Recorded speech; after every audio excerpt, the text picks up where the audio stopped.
les enfants, on se retrouve pour parler de deux grandes fêtes catholiques.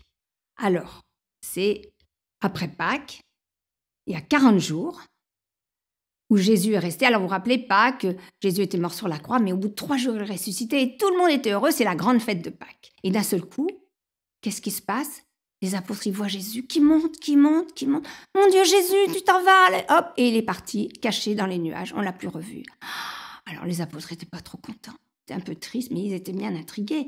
Quelqu'un qui va être avec eux tout le temps et qui va leur donner la force, le courage, tout ça.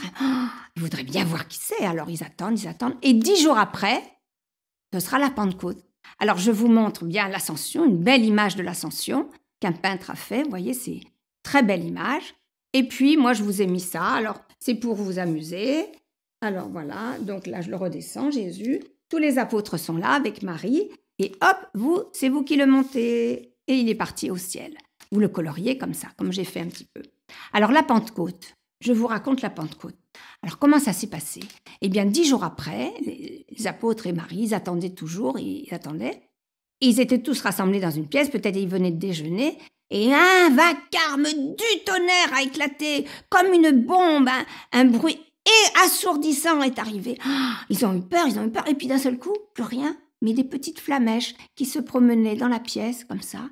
Et puis chaque flamèche s'est posée sur chaque personne, les apôtres et Marie. Alors ils voyaient chez les autres. Ils disaient, mais qu'est-ce que c'est que ça? Et d'un seul coup, ils se sont sentis forts, joyeux, heureux. Et là, ils ont compris. Ils ont été pris par le Saint-Esprit. Ils ont compris qu'ils avaient reçu le Saint-Esprit. Et ils ont eu confiance, voyez, parce que Jésus, on peut avoir confiance, jamais il nous abandonne. Et vous l'avez reçu, le Saint-Esprit aussi, à votre baptême. Alors bien sûr, vous n'avez pas senti cette grosse force qui nous prend, et qu'ont pris les apôtres et Marie même, parce que vous étiez bébé sûrement. Mais après, on peut faire appel au Saint-Esprit, comme il nous l'a dit Jésus, pour avoir des forces et puis avoir confiance. Alors, on l'a aussi, le Saint-Esprit, à l'Eucharistie, lors de la messe, le Saint-Esprit descend pour transformer le pain et le vin en corps et sang du Christ. Le Saint-Esprit, il est là, sur l'autel, avec Jésus. Alors, voilà, donc, une très belle image de Marie, vous voyez, avec les apôtres, qui reçoivent les petites flamèches. Et de l'autre côté, un petit coloriage pour vous. Je n'ai colorié que les petites flamèches. Mais vous avez du travail pour tout colorier. Et essayez de revenir la prochaine fois. Tout colorier, vous venez me montrer ce que vous avez fait. Alors ça y est, on a fait les deux grandes fêtes. Et maintenant, je vous ai fait une petite prière. Donc vous faites lire vos parents cette petite prière le soir. Et je vous ai mis le modèle des coloriages. Voilà. C'est les actions du Saint-Esprit, tout ce que le Saint-Esprit fait pour nous.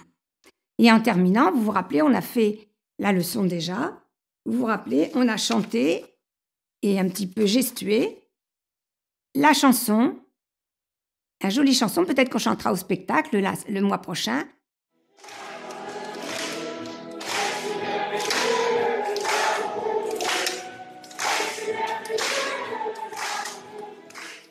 Voilà, je vous embrasse les enfants. À très bientôt, au mois prochain.